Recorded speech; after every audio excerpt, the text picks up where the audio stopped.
Good morning, everyone, and welcome to my channel. Today we are going to read this paper 1 2018 वाला जो paper है LDC का उसको हम पढ़ेंगे. The main behind idea behind this reading is just to understand कि जो questions है वो किस type के questions that are being asked and कहाँ से आ रहे हैं वो questions so that we can refer to those books and we can proceed further. Okay? So basically अभी अगर मैं कहूँ आपको we are not suppose to जज कि हमें कहाँ कितना आता है कितना नहीं आता है. बस पेशेंटली हमें ये करना है कि हमें जो जो भी क्वेश्चन है उनको रीड करना है पहले. ठीक है. So question number 1, let's begin. In the Lok Sabha the rules of procedure and conduct of business make certain specific provisions with regard to bills for amendment of the constitution they relate to. देखिए, लोकसभा के अंदर जो rules हैं procedure के, the rules of procedure and conduct of business make certain specific provision, वो कुछ certain जो है specific provisions बनाते हैं with regard to bills for amendment of the constitution. with regard to make certain specific provision with regard to bills for amendment, जो भी constitution amendment जो bill आता है उसके regarding लोकसभा के जो रूल्स और प्रोसीजर है और कंडक्ट ऑफ बिजनेस है वो कुछ सर्टेन स्पेसिफिक प्रोविजन बनाते हैं. तो वो क्या क्या है? दे रिलेट टू, फर्स्ट है आपका voting procedure in the house at various stages of such bills in the light of requirements of article 368. तो क्या वो जो है बात करता है कि वोटिंग प्रोसीजर क्या है हाउस के अंदर एट वेरियस स्टेजेस, जो अलग अलग स्टेजेस क्या है of such bills in the light of requirement of article 368. Article 368 के लाइट में आपको क्या मतलब है वो, क्या वो वोटिंग प्रोसीजर के बारे में बताता है आपको? ये जो लोकसभा के अंदर जो रूल्स ऑफ प्रोसीजर और कंडक्ट ऑफ बिजनेस है वो सर्टेन स्पेसिफिक प्रोविजंस बताता है with regard to bills for amendment of the constitution. तो क्या वो रिलेट करते हैं? फर्स्ट पॉइंट उससे पूछ रहा है आपसे, voting procedure in the house at various stages. क्या वो वोटिंग प्रोसीजर के बारे में बताता है हाउस के अंदर किस प्रकार से वोटिंग प्रोसीजर होगा of such bills in the light of requirement of article 368. 368 की रिक्वायरमेंट के बारे में बताता है? चलिए, कोई आइडिया नहीं है. सेकंड है the procedure before introduction in case of such bills if assent is given by the president of India. क्या वो ऐसा बताता है कि क्या प्रोसीजर है before introduction in case of such bills? जब वो ऐसे बिल्स का जब इंट्रोडक्शन होता है, ठीक है, तो क्या उसके प्रोसीजर के बारे में बताता है? If assent is given by the president of India, की जो प्रेसिडेंट ने जो अपनी एसेंट अगर दे दी है तो नहीं पता है. थर्ड है आपका the voting procedure in the house at various stages of such bills in the light of the requirement of article 372. क्या वो वोटिंग प्रोसीजर के बारे में बताता है हाउस के एट वेरियस के जो बिल है वो किस किस स्टेजेस से होके गुजरेगा in the light of the requirement of article 372? Actual में ये भी नहीं पता है. ठीक है. नेक्स्ट है आपका the procedure before introduction in the case of such bills.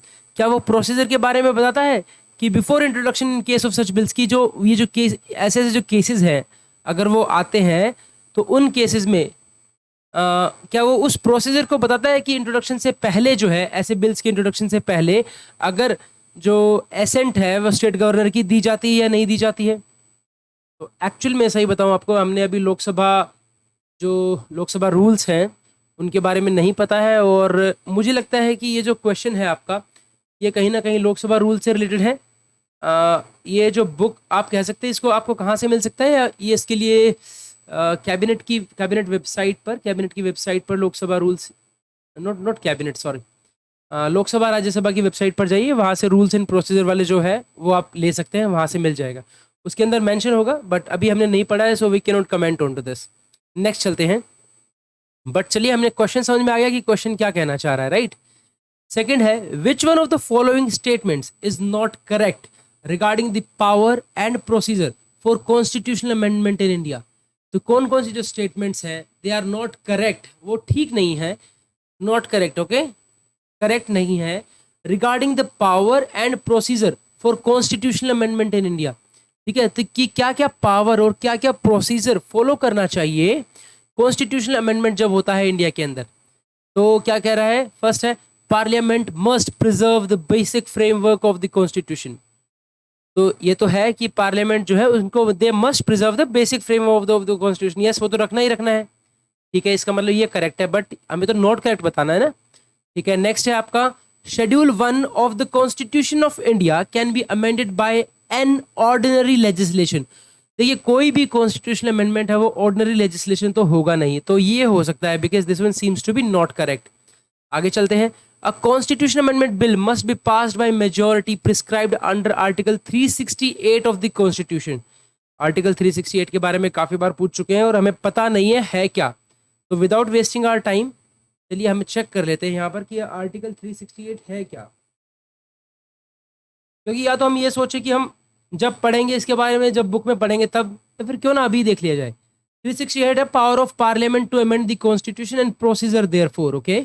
Notwithstanding anything in this constitution, Parliament may, in exercise of the constituent power, amend by way of addition, variation, or repeal any provision of this constitution in accordance with the procedure laid down in this article.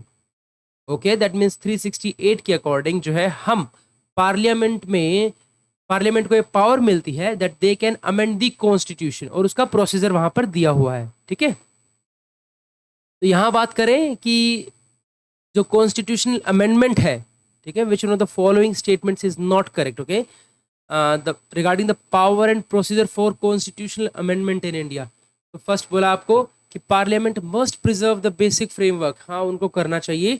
Schedule 1 में पूछ रहे हो the constitution of India can be amended bye an ordinary legislation, I doubt नहीं है ऐसा।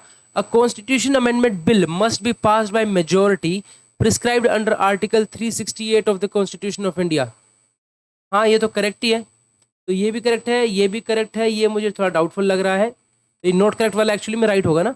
The process of constitutional amendment can be initiated by a state legislature, क्या ये possible है कि कॉन्स्टिट्यूशनल अमेंडमेंट जो है वो एक स्टेट लेजिस्लेचर भी स्टार्ट कर सकता है, इज दैट ट्रू?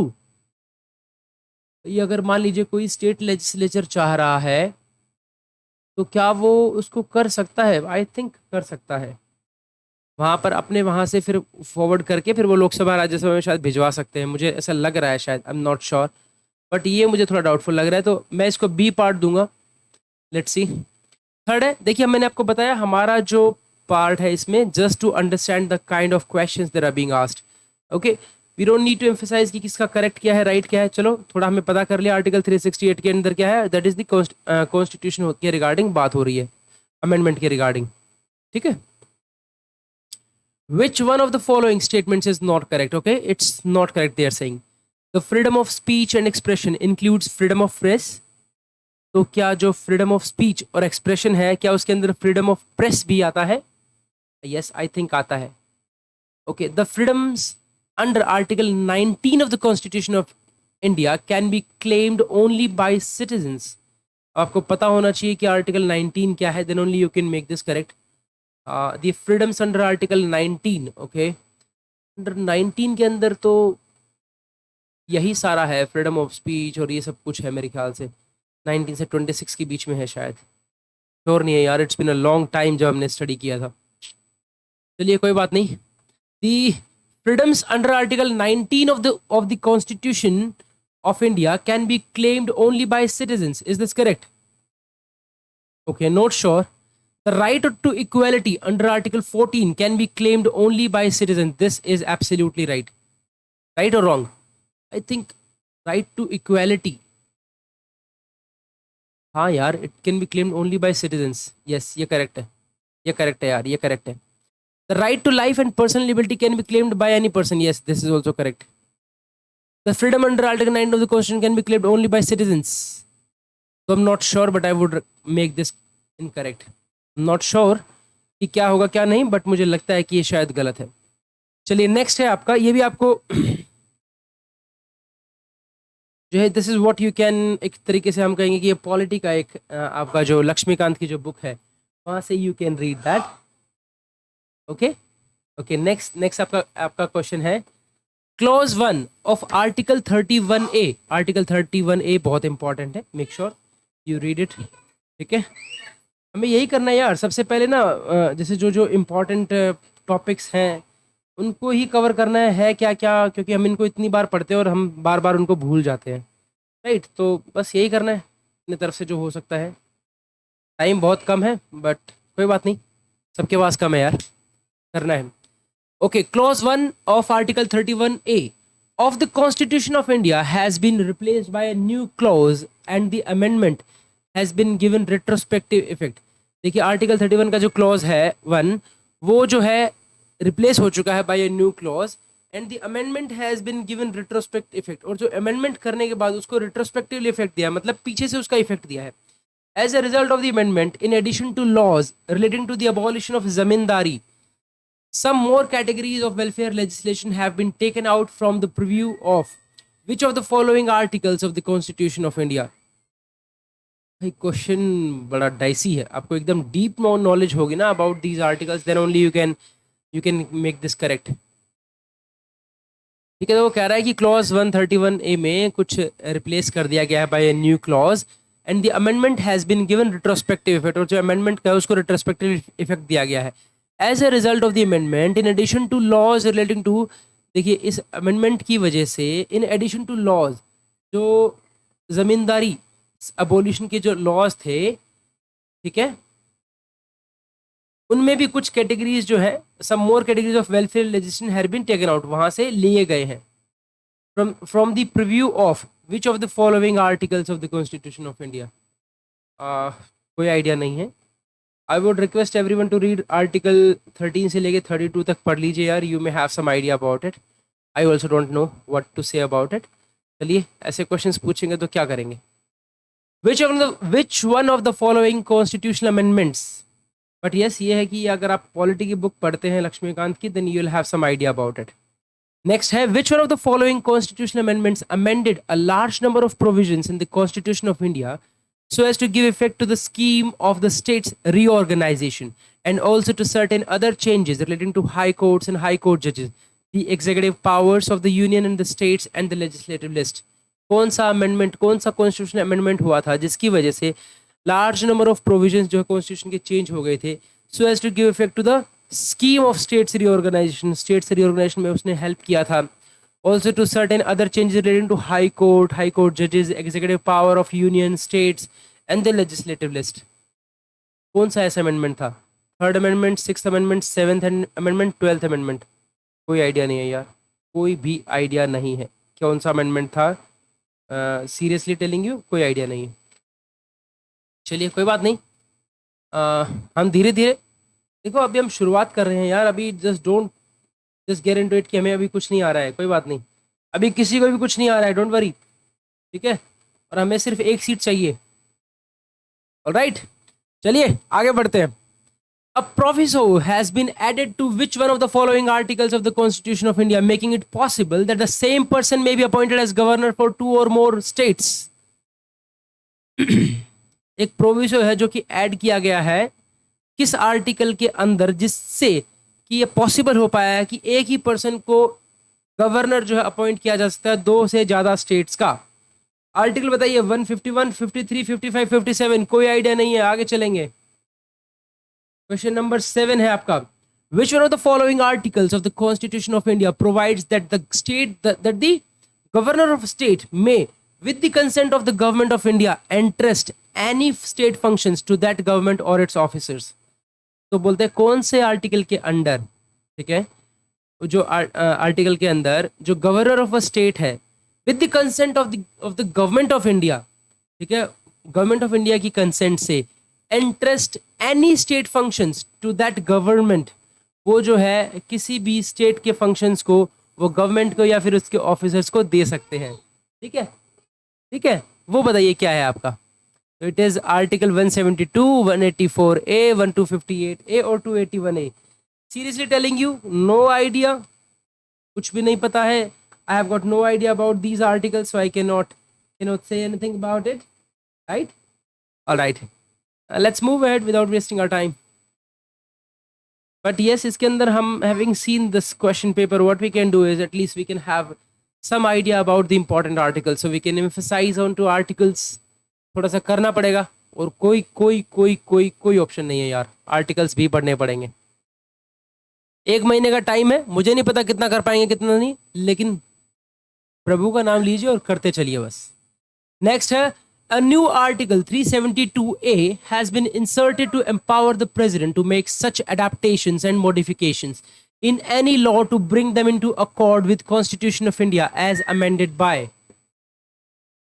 वो कहते हैं एक न्यू आर्टिकल जो है 372A वो इंसर्ट किया गया है टू एम्पावर द प्रेसिडेंट, जिसमें प्रेसिडेंट को एम्पावरमेंट किया गया है to make such adaptations and modifications in any law, okay, to bring them into accord with the constitution of India. मतलब कि प्रेसिडेंट साहब को जो है एम्पावर किया गया है with the help of this article 372A, जिसकी वजह से ही जो प्रेसिडेंट है he can make such adaptations and modifications, किसी भी लॉ के अंदर कोई भी एडाप्टेशन कोई भी मॉडिफिकेशन कर सकते हैं सो दैट वो कॉन्स्टिट्यूशन के साथ में अकॉर्ड में रहे, हार्मनी सेटअप कर सके। तो किस कॉन्स्टिट्यूशनल अमेंडमेंट के साथ ऐसा किया गया था बताइए? कोई आइडिया नहीं है यार, ना ही 7th अमेंडमेंट एक्ट पता है, ना ही 8th पता है, ना ही 9th पता है, ना ही 10th पता है। शायद 9th में मुझे जो लग रहा है उसके अंदर शायद पंचायती राज इंस्टीट्यूशंस वगैरह के बारे में था कुछ, तो थोड़ा बहुत समझ में आ रहा है, बस इसके अलावा कुछ नहीं। Okay, in the first schedule to the constitution of India, ठीक है, okay, it says in the first schedule of the constitution to the constitution of India Daman and Diu is listed at present as. Daman Diu जो है कौन सी union territory है? 4th, 6th, 7th और 8th। In the first schedule to the Constitution of India, Daman Diu is listed at present as the, ये जो जम्मू कश्मीर में जो amendment हुआ है ना उसके बाद इसके अंदर कोई चेंजेस आया होगा पक्का पक्का, कि वो कौन सी यूनियन टेरिटरी है। मतलब ऐसे हैं भाई साहब, आप तुक्का भी नहीं मार सकते हैं, ठीक है, कोई बात नहीं, let's do it. Okay, question number 10 है acts of parliament shall not apply to Nagaland. Okay, जो भी पार्लियामेंट के जो एक्ट हैं ये नागालैंड पर अप्लाई नहीं होंगे unless so decided by a resolution by the legislative assembly of Nagaland with regard to religious or social practices of the Nagas, Naga customary law and procedure, ownership and transfer of land and its resources. I think मैं तो all 3 पर click करता है इसको। Next है which one of the following articles of the Constitution of India provides for appointment of retired high court judges to sit and act as a judge of a high court? Retired high court के जो judges हैं they can sit and act as a judge of a high court। कोई idea नहीं है any article, कोई जो आपको लग रहा हो कौन सा हो सकता है?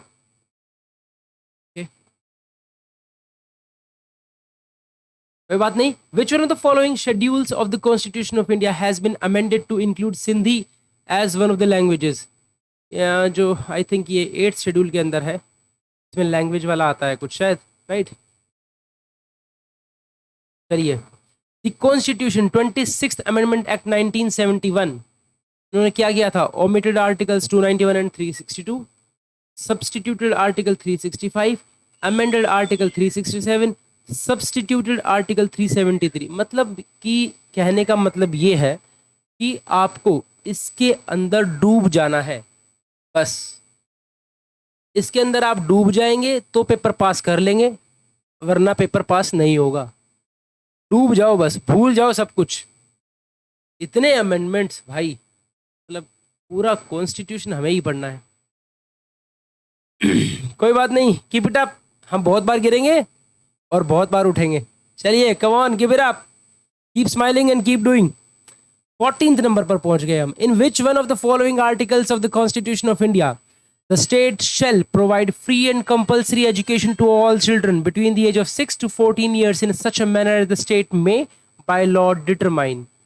I think it's 21A, ठीक है। Which one of the following articles of constitution of India relates to national commission for schedule caste? कौन सा है? Any idea about it? No idea नहीं है वैसे मुझे इसका कि national commission for schedule caste किस आर्टिकल के अंदर है।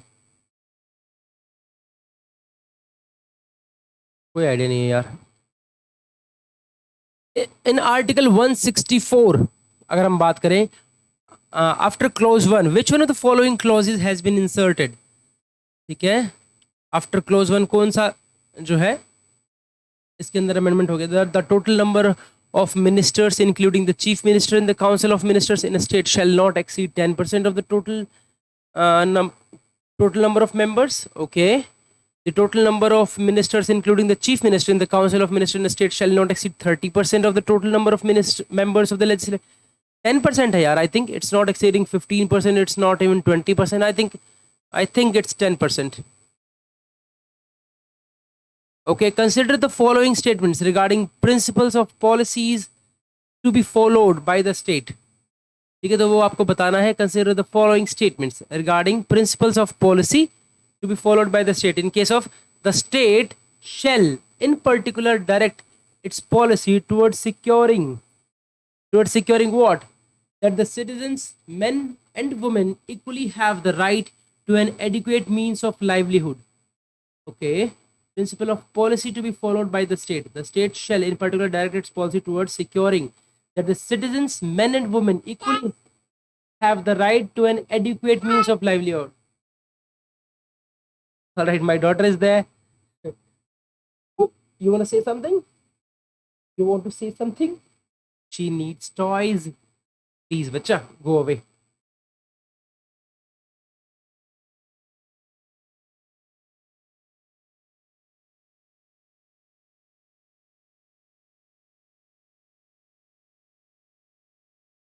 All right.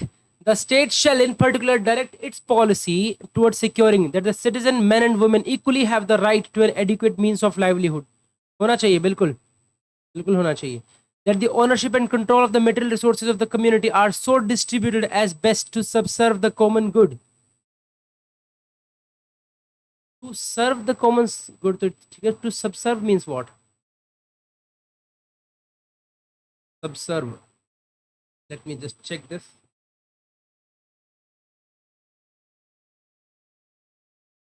Means help. Okay, to further promote. That's fine. To promote the common good. हो सकता है. What do you say?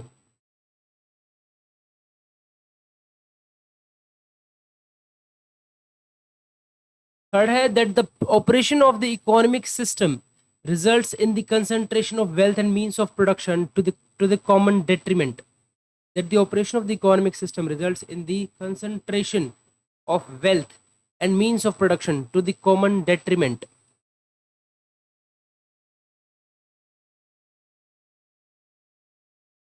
Third तो गलत है यार. I mean, how can the state in particular direct its policy towards securing? ये तो ठीक है कि ऐसा करे, ये भी ठीक है कि ऐसा करे, बट ये कैसे कर सकता है state? That the operation of the economic system results in the concentration of the wealth and means of production to the common detriment. The common detriment मतलब common to the common detriment. आर्थिक व्यवस्था इस प्रकार चले जिससे धन और उत्पादन साधनों का सर्वसाधारण के लिए अहितकारी संदेकरण हो. अहितकारी भाई, अहितकारी बोल रहा है. डेट्रीमेंट ये गलत है भाई. Answer is 1 and 2. यही ठीक है. Okay, question number 18. Consider the following statements.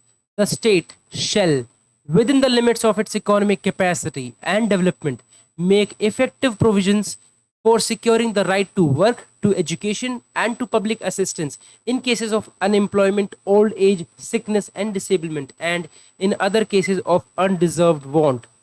हो सकता है correct. The state shall make provision for securing just and humane conditions of work and for maternity relief. हो सकता है.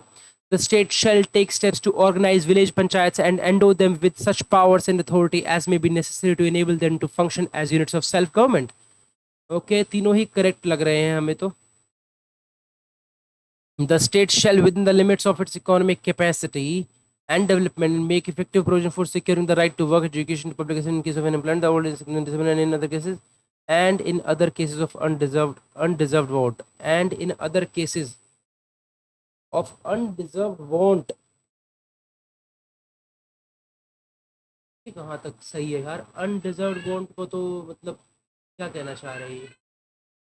ये कहता है कि राज्य अपनी आर्थिक सामर्थ्य और विकास की सीमाओं के भीतर काम पाने के, शिक्षा पाने के और बेकारी, बुढ़ापा, बीमारी और निशक्तता तथा अन्य अनर्ह अभाव की दशाओं में लोक सहायता पाने के अधिकार को प्राप्त कराने का प्रभावी उपबंध करे।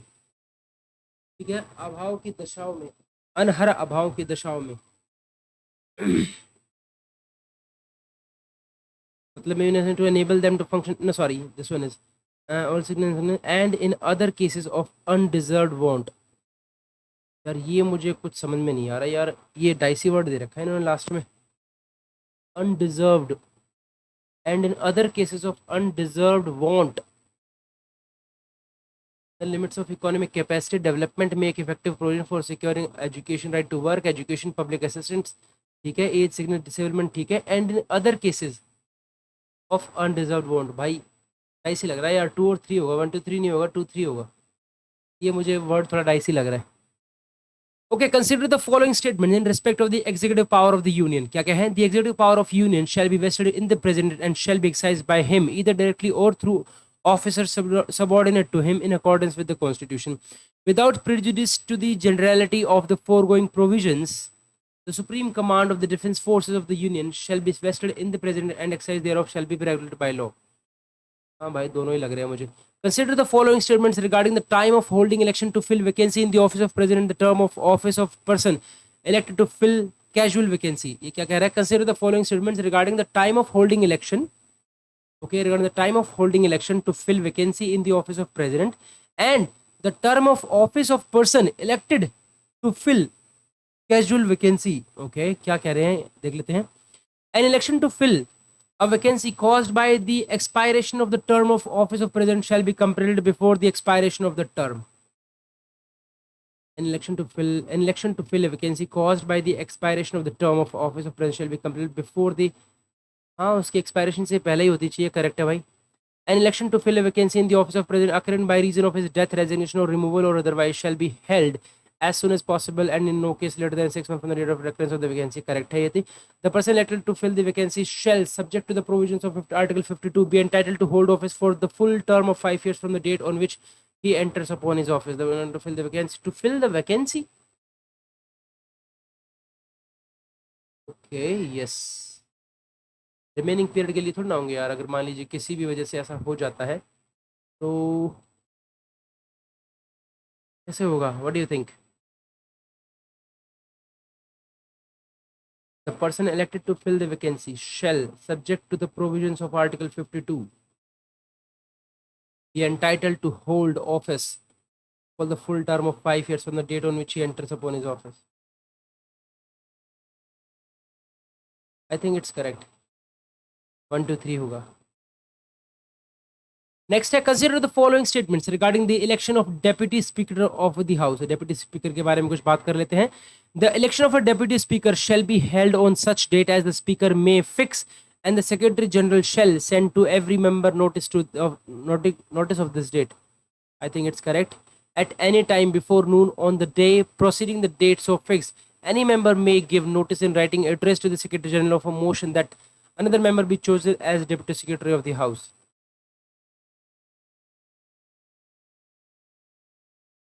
एक दिन पहले, बिफोर नून।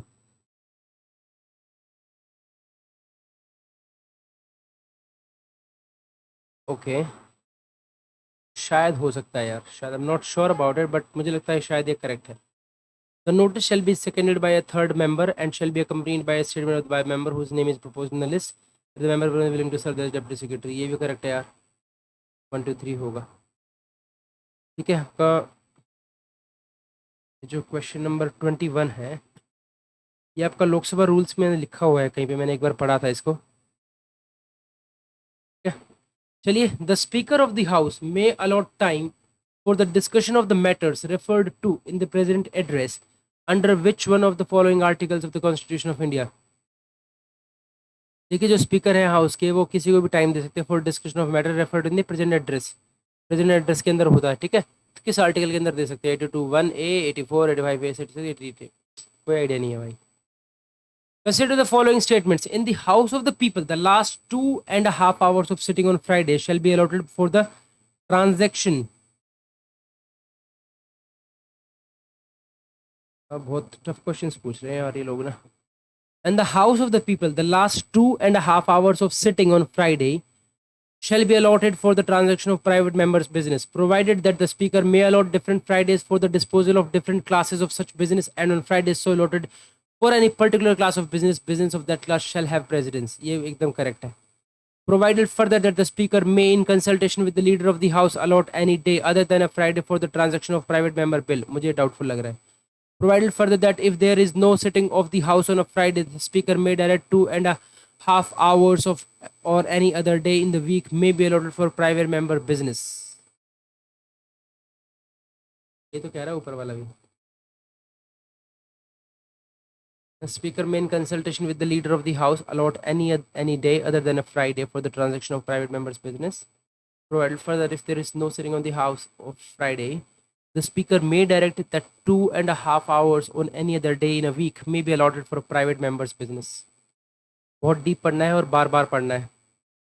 मैं एक बार पढ़ा था मैंने इसको, लेकिन अब भूल चुका हूँ. Provided further that if there is no sitting of the house on Friday, I think they can do it. But if they can do this, then why can't they do this? ये भी हो सकता है यार. 1 to 3 होगा. Consider the following statements regarding the limit of number of starred questions in the house of people. Consider the following statements, okay? Consider कीजिए आप following regarding the limit of number of starred questions in the house of the people. Starred questions के बारे में पूछा गया है आपसे. बताइए जरा. Not more than one question distinguished by an asterisk by the same member, and not more than 20 questions in all shall be placed on the list of questions for all answer on one day. ये correct है यार. When a question is postponed or transferred from one list of questions for oral answer to another, more than one question may stand in the name of one member, and the total number of questions may exceed by such postponed or transferred question. This is correct, both 1 and 2.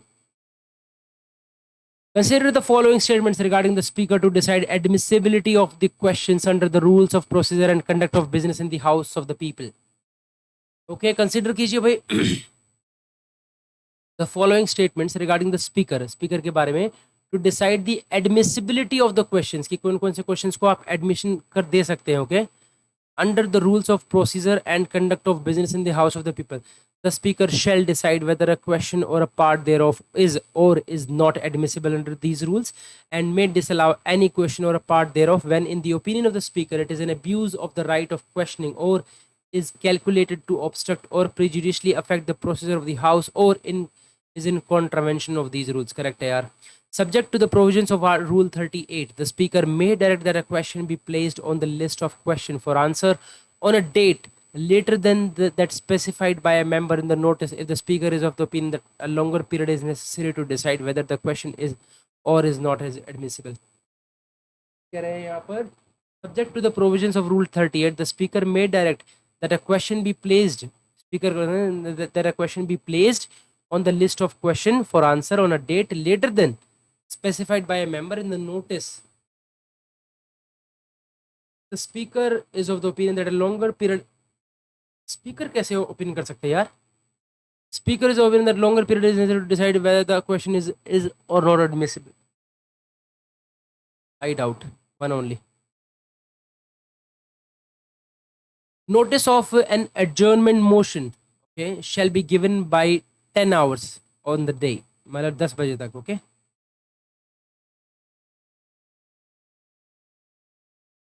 So notice of an adjournment motion shall be given by 10 hours on the day on which the motion is proposed to be made to the Secretary General, and copies thereof shall be endorsed among others to the Ministry of Parliament Affair को जाता है यार ये तो. ठीक है.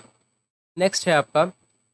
Consider the following statements. After the presentation of the final report of a select committee of the House or a joint committee of the House, after the presentation of a final report, किसी भी select committee की या joint committee की final representation आ गई आपके पास, as the case may be, on a bill, the member in charge may move that the bill as reported by the select committee of the House or the joint committee of the House, case may be recommitted to the same select committee or a new select committee, or to the same joint committee or to a new joint committee with the concurrence of the council, with a limitation with respect to particular clauses or amendments only, without instructions to the committee to make some particular or additional provisions in the bill.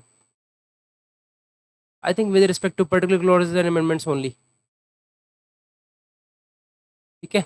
Next है, if any member desires to move an amendment to a bill, no previous sanction or recommendations of the president shall be required if an amendment seeks to, if any member, अगर कोई भी member जो है वो चाहता है, ऐसा Dzire कर रहा है to have an amendment to a bill, कि ये जो है बिल के अंदर अमेंडमेंट होना चाहिए, देन नो प्रीवियस सैंक्शन, कोई भी पहले से कोई भी सैंक्शन और recommendation of the president shall be required if an amendment seeks to abolish or reduce the limits of the text proposed in the bill or amendment, decrease such text up to the limits of an existing text, increase such text up to the limits of proposed text, decrease such text up to the limits of a proposed text. क्या होगा? What do you think? Abolish or reduce the limits proposed in the bill or amendment? मतलब किस type के bill के अंदर आप amendment करवा सकते हो जहां पर कोई भी प्रेसिडेंट की जो है प्रीवियस सैंक्शन की जरूरत ही ना हो, अगर वो अमेंडमेंट जो है सीक्स टू अबॉलिश और reduce the limits of the text proposed in the bill और अमेंडमेंट, तो चाहते हैं अबॉलिश ही कर दे, रिड्यूस ही कर दे, या फिर डिक्रीज करे, इंक्रीज करे या डिक्रीज करे. Decrease such text up to the limit of a proposed text, increase such text up to the limit of proposed text, decrease such text up to the limit of an existing text, and abolish or reduce the limits of the text proposed in the bill or amendment. I think decrease पे नहीं होना चाहिए यार, existing तक आने पे कोई दिक्कत नहीं होनी चाहिए.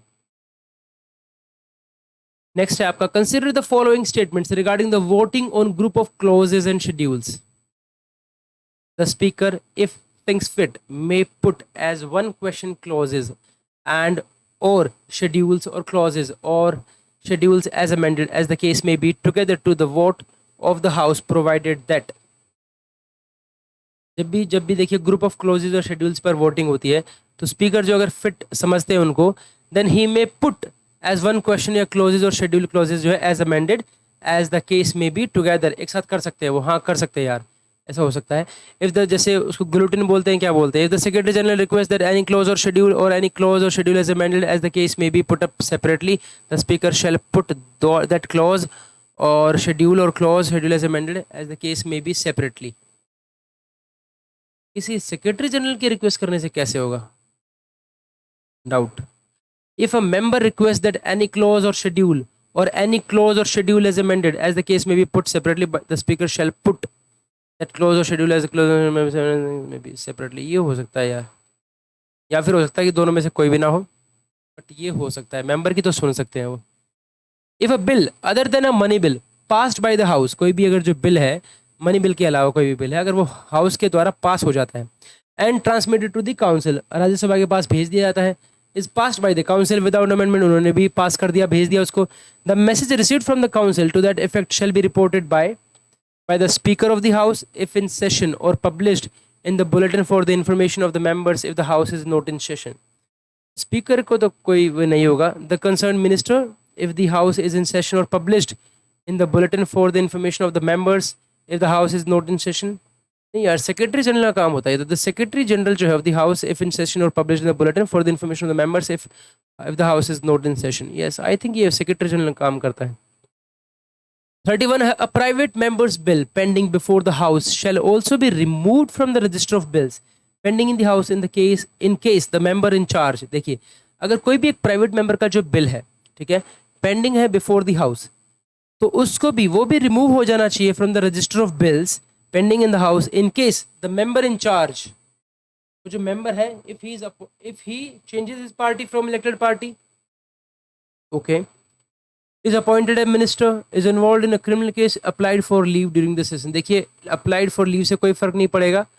क्रिमिनल केस होने के बाद भी दे हैव सम वो पार्लियामेंट प्रिविलेजेस कुछ होते हैं शायद, ठीक है. If he is appointed as a minister, तो देखा जाए तो वो प्राइवेट मेंबर बिल रहा ही नहीं फिर, तो ये हो सकता है. And if he changes party from elected party, अगर वो ऐसा करता है, अगर वो अपनी पार्टी चेंज कर लेता है, तो उनको अपनी अध्यक्षता ही छोड़नी पड़ेगी, है ना. Remove from the register of the bills pending in the house in case bill pending before the house shell also be removed from the register of bills.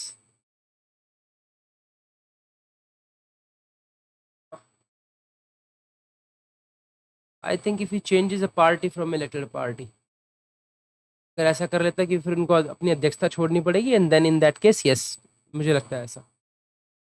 After the amended bill has been laid on the table, any minister in the case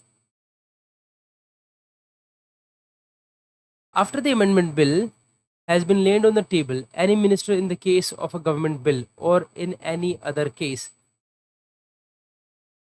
any member may after giving, ये समझ में, दोबारा पढ़ते हैं. After the amendment bill has been laid, जैसे भी amendment हुआ bill के अंदर, that has been laid on the table, और कोई भी मिनिस्टर जो है इस केस में, in case of government bill और in other case, may member by may after giving one day notice or with the consent of the speaker without notice move that the amendments be taken into consideration. Guys एक second hold कीजिएगा.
All right. After the amended bill has been laid on the table, जब भी जो amended bill है, मतलब amendment होके आ चुका है, that has been laid on the table, any minister in the case of a government bill, कोई भी मिनिस्टर, अगर गवर्नमेंट बिल हो तो मिनिस्टर ही होगा, और in any other case any member, ठीक है, may after giving one day notice or with the consent of the speaker without notice, okay, move that amendments be taken into consideration. Okay, one day notice or with the consent of the speaker without notice, move that amendments be taken into consideration. 2 days notice, 3 days notice, 4 days notice. Okay, I think the consent.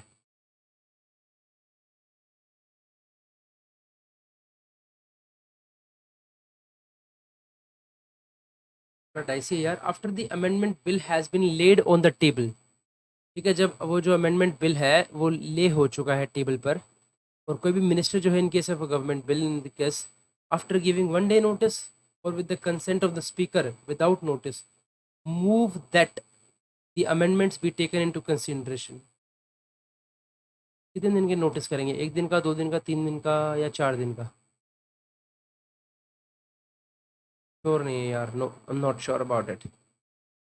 Next है आपका, when any of the following motions moved in the house with reference to a bill originating in the council and transmitted to the house is negatived by the house, the bill shall be deemed to have been rejected by the house. देखिए, when any of the following motion, जब इनमें से कोई भी motion जो है जब house के अंदर मूव किया जाता है with reference to a bill, with reference to a bill originating in the council, जब लोकसभा के अंदर कोई भी जो मोशन मूव किया जाता है with reference to a bill, जो बिल जो कि राज्यसभा के अंदर ओरिजिनेट हुआ था और हाउस के अंदर ट्रांसमिट हुआ है, और हाउस ने उसको नेगेटिव कर दिया, ठीक है, the bill shall be deemed to have been rejected by the house. Okay, that the bill not be taken into consideration, that the bill not be referred to a select committee, that the bill as reported by select committee be taken into consideration, that the bill be directly forwarded to the president of India. If it is negatived by the house, so cannot be directly forwarded to the president of India. ठीक है, that the bill as reported by select committee be taken into consideration. Bill as reported by select committee.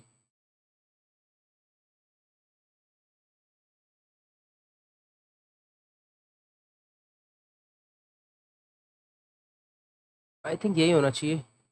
It should not be taken into consideration.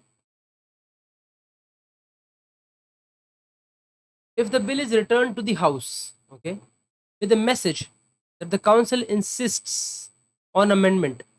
If a bill जो है अगर कोई return होता है house के पास with a message that the council insists on amendment or amendments to which the house has disagreed, the houses shall be deemed to have finally disagreed as to the amendments, to vote for majority, recommended for select committee, recommended for legal opinion. अगर कोई भी जो bill है वो return किया जाता है house को काउंसिल के द्वारा with a message that the council insists on amendment or amendments to which the house has disagreed, house ने उसको डिसएग्री कर दिया, so the house shall be deemed to have finally disagreed as to the amendments. हाँ यही होगा यार, पूरी power है भाई हाउस की. then it deemed to have finally disagreed. ठीक है ना. A petition dealing with any of the matters specified in subclauses A to F of clause 1 of article 110 of India or involving expenditure from the consolidated fund of India shall not be presented to the house unless recommended by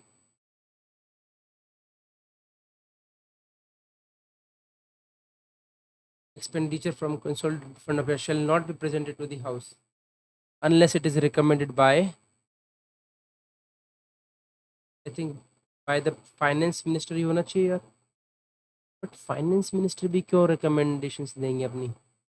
अगर मान लीजिए consolidated fund से कोई expenditure वगैरह करना चाहते हैं, a petition dealing with any of the matters specified this or involving expenditure from the government shall not be presented to the house unless recommended by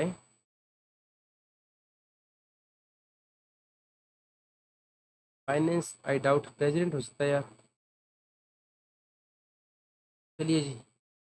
in order that a motion may be admissible, in order, एक order के अंदर that a motion may be admissible, एक जो motion है उसको admissible किया जा सकता है.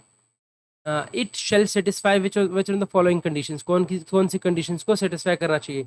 It shall not raise substantially one definite issue,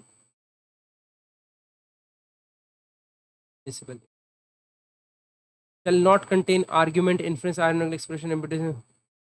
हाँ ये तो ठीक है यार. इट शिल सेटिस्फाई, ये तो होनी चाहिए. It shall refer to the conductor of person, it shall refer to the conduct, नहीं ये तो होना ही नहीं चाहिए यार.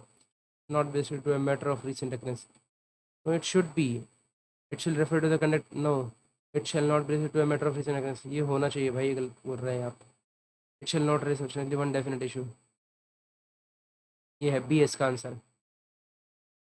If the speaker is satisfied after calling for such information from the member who has given notice and from the minister, as the speaker may consider necessary that the matter is urgent and is of sufficient importance to be raised in the house at an early date, the speaker may admit the notice provided that.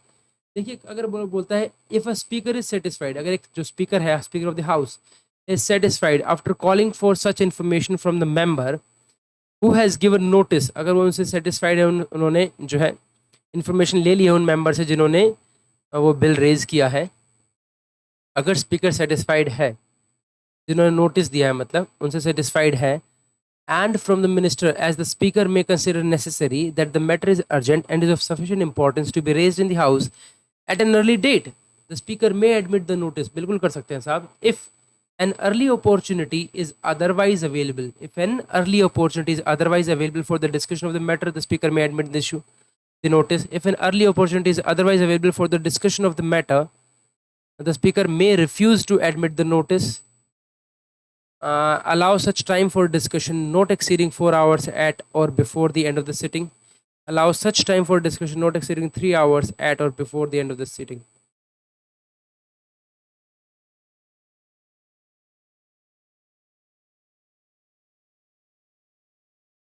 भी time पूछ के इन्होंने गड़बड़ कर दिया यहाँ पे कि घंटे 4 घंटे मतलब क्या, आइडिया नहीं है यार.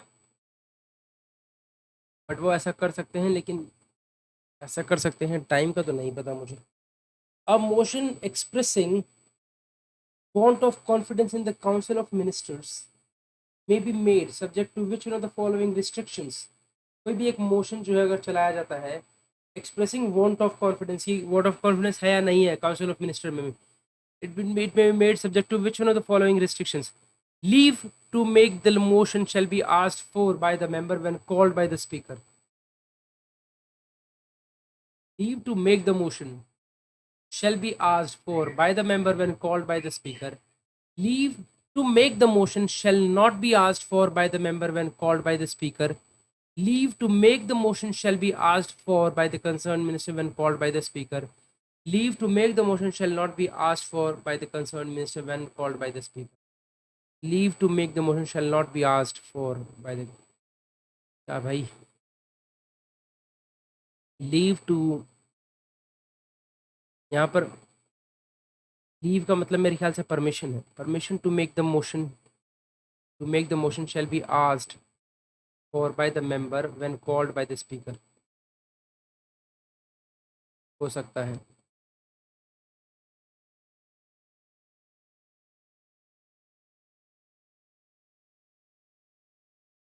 Leave to make the motion shall be asked for by the member when called by the speaker। Leave to make the motion shall not be asked for by the member when called by the speaker, ये तो गलती हो गया।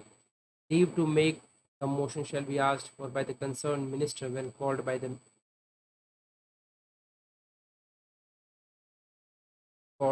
speaker।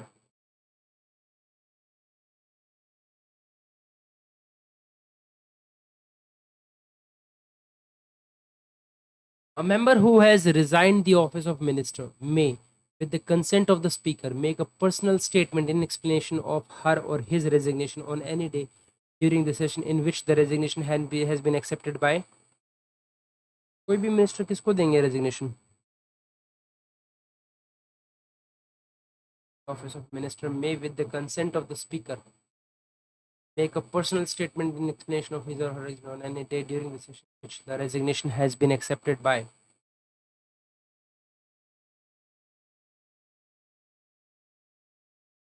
the secretary general। तो आई am not sure, prime minister भी हो सकता है मुझे लगता है।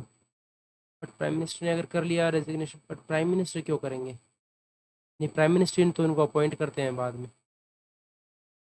तो और सेक्रेटरी जनरल का यहाँ पर क्या काम है मिनिस्टर से? ये तो नहीं होगा, प्राइम मिनिस्टर हो सकता है।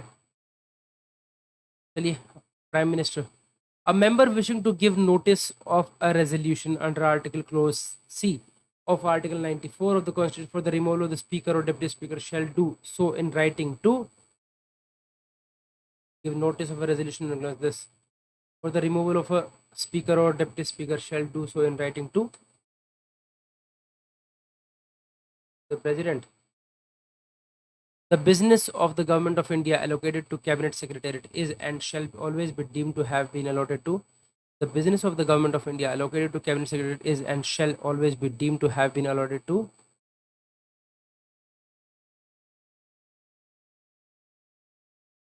Prime Minister। Which one of the following subject does not fall within list 1 of the 7th schedule? Okay, under the control of Department of Agriculture, Research and Education।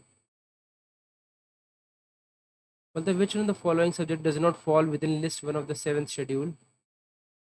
The Constitution under the control of Department of Agriculture, Research and Education। But the cess for financing to the Indian Council of Agriculture Research and the commodity research program other than those relating to tea, coffee and other rubber।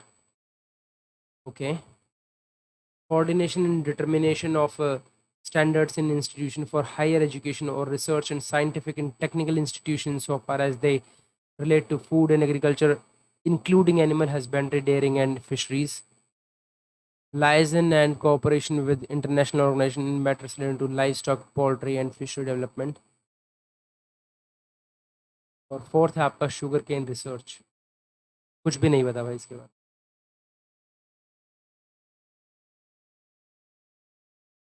Seventh schedule क्या कहता है सबसे पहले तो ये पता होना चाहिए।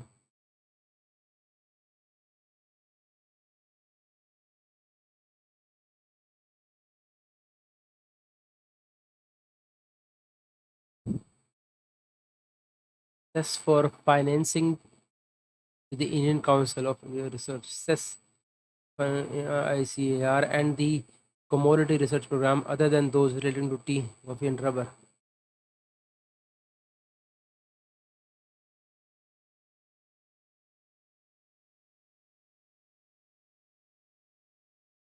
Coordination and determination of standards in institution for higher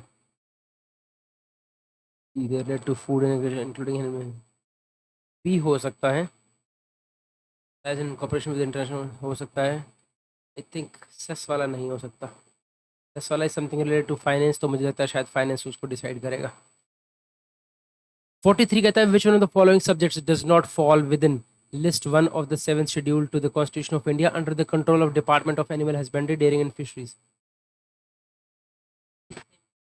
इसमें सेम क्वेश्चन पूछा गया है कि जो क्या फॉल नहीं करता है लिस्ट वन में 7th शेड्यूल के to the constitution under the control of department of animal husbandry dairying and fisheries livestock census, matters related to a loss of livestock due to natural calamities, fishing and fisheries, inland, marine and beyond territorial waters, Central Council of Fisheries.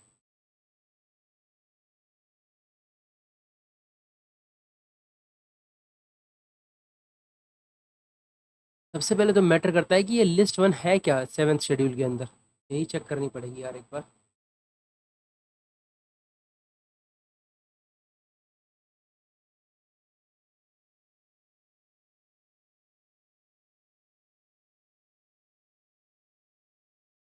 Defense of India and every part thereof, including preparation for defense and all such acts as may be conducive in times of war, to its prosecution and after termination of effective demobilization. United forces.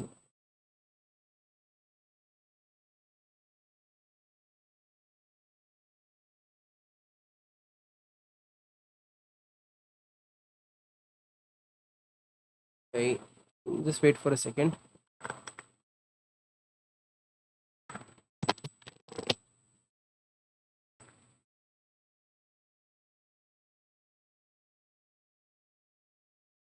All right, तो क्या हो सकता है, तो मुझे समझ में नहीं आया. शेड्यूल के अंदर 3 लिस्ट है. Okay, union list, state list और कंकरेंट लिस्ट. ओके, थोड़ा कुछ तो समझ में आया, ठीक है. तो अब चलते हैं वापस से क्वेश्चन पर. विच one of the following subjects does not fall within list one. List one का मतलब क्या हुआ अपने पास, लिस्ट वन आती है अपनी union list under the control of.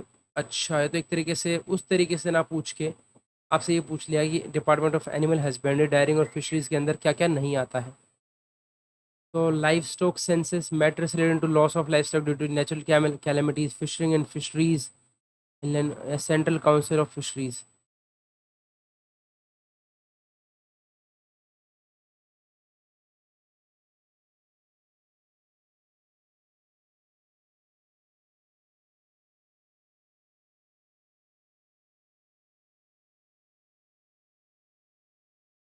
Okay, थोड़ा सा डाउटफुल है यार, क्योंकि लिस्ट वन तो मुझे लगता है यूनियन लिस्ट ही है अपनी, ठीक है. यहाँ पर भी अगर लिस्ट वन है अपनी 7th शेड्यूल के अंदर लिस्ट वन है, तो एनिमल हस्बेंड्री डेयरिंग और फिशरीज के अंदर क्या क्या नहीं आता है.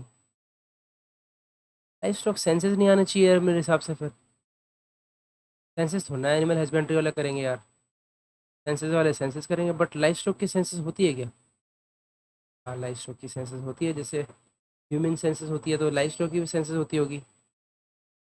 Matters related to loss of life stock due to natural calamities. अच्छा, fishing and fisheries inland, marine and beyond territorial waters, ये तो आएगा, ये भी आएगा.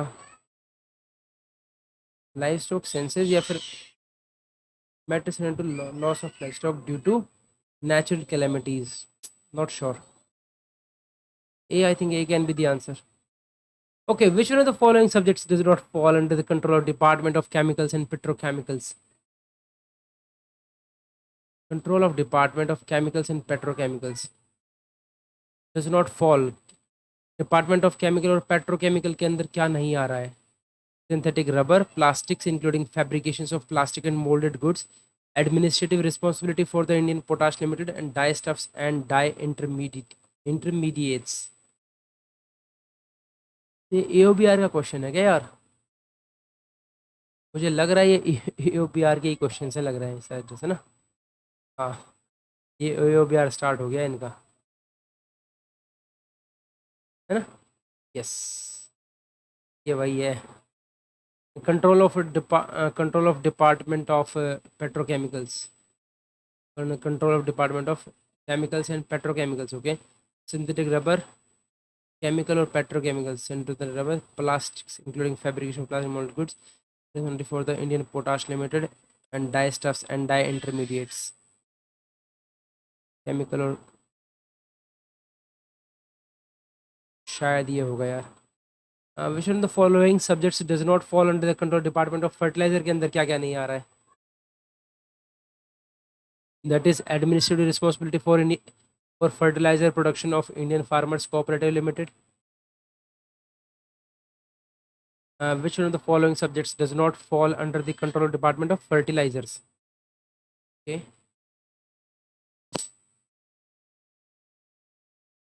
क्या होगा इसमें? Administrative responsibility for fertiliser production of Indian farmers cooperative limited.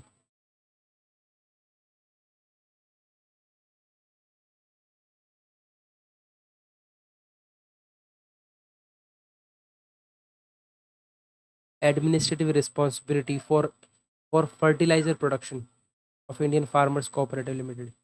Which one of the following subject does not fall under the control of Department of Fertilizer Control में? क्या administrative responsibility for fertilizer production of Indian Farmers Cooperative Limited? Industries relating to production of non-cellulosic synthetic fibers. Allocation, supply linkages for movement and distribution of urea in terms of assessment made by Department of Fertilizer Corporation of Farming. Okay. Planning for fertilizer production, including import of fertilizer through a designated canalizing agency. I think this one. Next है आपका. Which one of the following subject does not fall under the control of Department of Pharmaceuticals? So, promotion and coordination of basic, applied and other research in areas related to pharmaceutical sector. तो करेगा यार pharmaceutical से, तो promotion coordination तो सब यही करेगा. Development of infrastructure, man power and skill for pharmaceutical sector and management of related information. Okay. Technical support for dealing with national hazard in pharmaceutical, Bhopal chemical and pharmaceuticals limited. ये doubtful हो सकता है, department of pharmaceuticals में शायद ना लाए करे ये. Which one the following subjects does not fall under the control ministry of civil aviation. ये हमें करेक्ट होना चाहिए क्योंकि हम सिविल एविएशन पढ़ चुके हैं. तो public air transport including cargo industry ये है. कॉमनवेल्थ एयर ट्रांसपोर्ट काउंसिल ये नहीं है. इंटरनेशनल एयर ट्रांसपोर्ट एसोसिएशन और इंटरनेशनल सिविल एविएशन ऑर्गेनाइजेशन. यार ये क्या है यार? ये देखो, public air transport including cargo industry, पहला वाला तो इसके अंदर है, पब्लिक एयर ट्रांसपोर्ट है. कॉमनवेल्थ एयर ट्रांसपोर्ट काउंसिल मैंने पढ़ा भी नहीं यार. ये तो कहीं कॉमनवेल्थ एयर ट्रांसपोर्ट काउंसिल या international air transport council, international civil aviation organisation.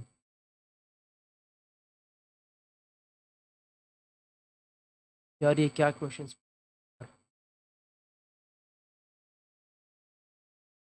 मतलब सिविल एविएशन तो हमने अच्छे से किया था ना यार. यार हमें लग रहा है आ गया सिविल एविएशन, बट अब ये जो क्वेश्चंस पूछ रहे हैं ये तो एकदम मतलब हिला के रख दिया इन्होंने यार.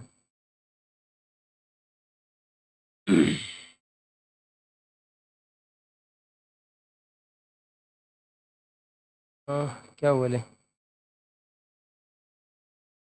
अगर कॉमनवेल्थ ए एडवाइजरी एक था उसके अंदर, कॉमनवेल्थ एडवाइजरी काउंसिल करके, कॉमनवेल्थ एयर ट्रांसपोर्ट काउंसिल. अच्छा, फिर इंटरनेशनल एयर ट्रांसपोर्ट एसोसिएशन हो सकता है, international civil aviation organisation.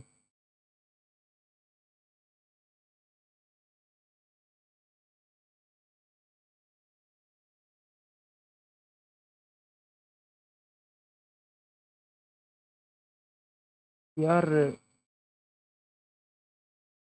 National civil aviation organisation, international air transport association, commonwealth air transport council. और पब्लिक एयर ट्रांसपोर्ट। ओ तेरी,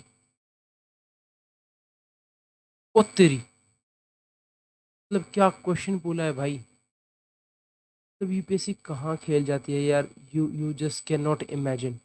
यू क्या, मैं भी शॉक में हूँ कि मतलब क्या है यार, क्या क्वेश्चन पूछा है यार इन्होंने। आप हल्के में नहीं ले सकते यार यूपीएससी को। देखना, यहाँ ये जो पब्लिक दिख रहा है ना, वहाँ पर प्राइवेट एयर ट्रांसपोर्ट है।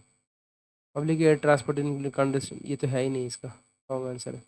Commonwealth air transport council, international air transport association और इंटरनेशनल सिविल एविएशन ऑर्गेनाइजेशन इसका पार्ट है। मतलब किस टाइप का क्वेश्चन पूछा है, मतलब आई एम शॉक्ड। हमें बड़े, हाँ जी, हम याद कर रहे हैं, डेली रिवाइज कर रहे हैं, उसके बाद भी भाई साहब ऐसे धोखा खा रहे हैं। फिट है सीरियसली यार।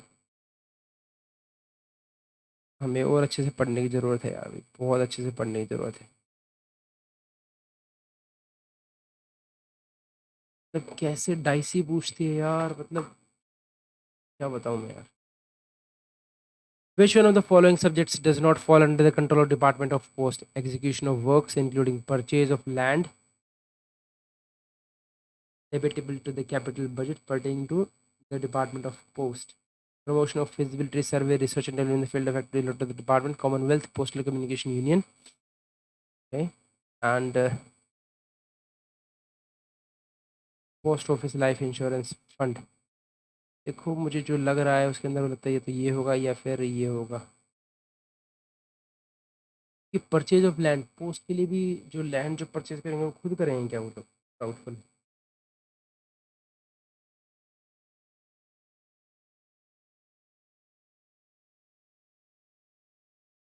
लैंड जो है और कौन करेगा?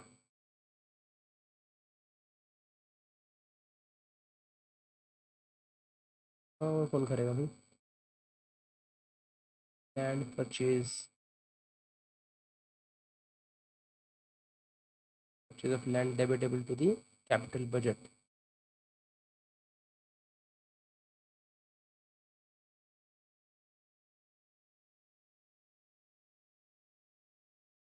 आई think it's A can be the answer. Which one of the following subjects does not fall under the Ministry of Corporate Affairs? आपने पढ़ा है यार, ये वाला भी गलत नहीं होना चाहिए यार। सिविल एविएशन वाला तो अब खा ही चुके हैं मुंह से। तो कॉर्पोरेट में कंपटीशन कमीशन ऑफ इंडिया तो है। Collection of statistics related to company हो सकता है। Administration of competition act 1932, administration of insolvency in bankruptcy code,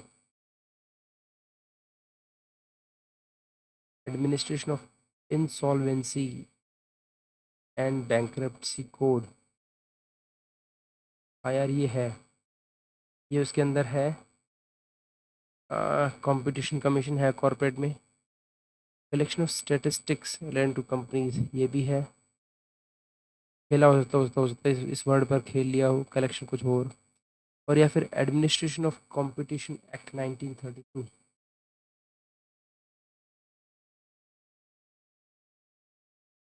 क्या हो सकता है देखो, पढ़ा है जितना उससे,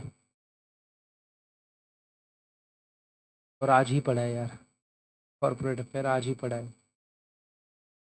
कंपटीशन कमीशन ऑफ इंडिया है इसके अंदर। Administration of insolvency and bankruptcy code, ये भी पढ़ा था हमने, इसके अंदर है। Competition act,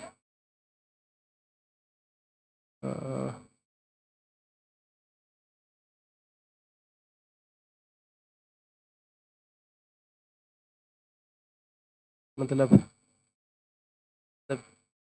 can you imagine what is there.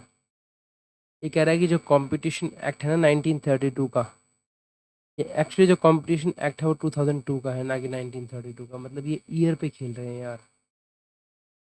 How can someone expect कि यार वो इतना डीप डाउन जाके क्वेश्चंस पूछेगा।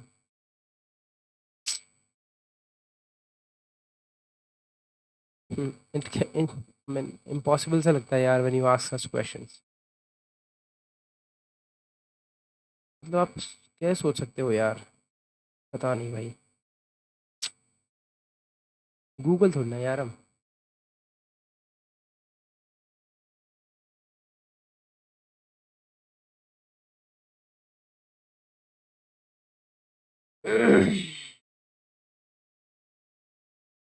कंपटीशन कमीशन ऑफ इंडिया कितना था, 2000 नहीं 1932 ना, ये तो देखते हैं कुछ आता है क्या? क्या बात कर रहे हो आप, 1932 मिसिंग है इसमें। इसमें डालो आप, क्या था वो, 2002।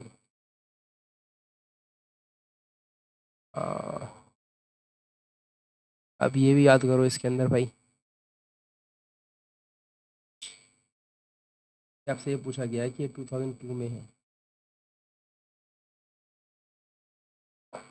तो मुश्किल है यार ये, मतलब एग्जाम ना अलग लेवल पे पहुंचा रखा है इन लोगों ने।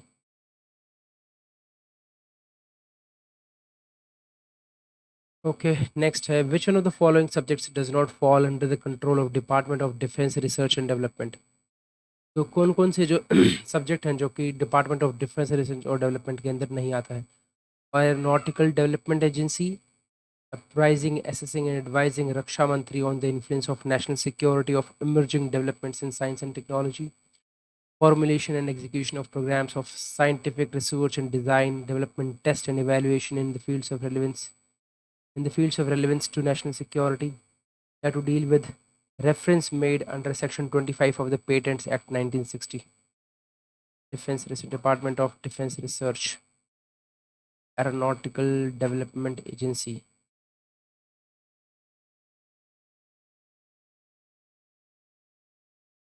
कुछ सिविल एविएशन में तो नहीं था ना कुछ भी।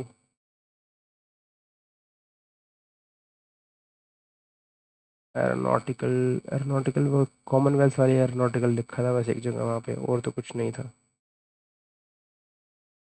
अप्राइजिंग एसेसिंग एंड एडवाइजिंग रक्षा मंत्री,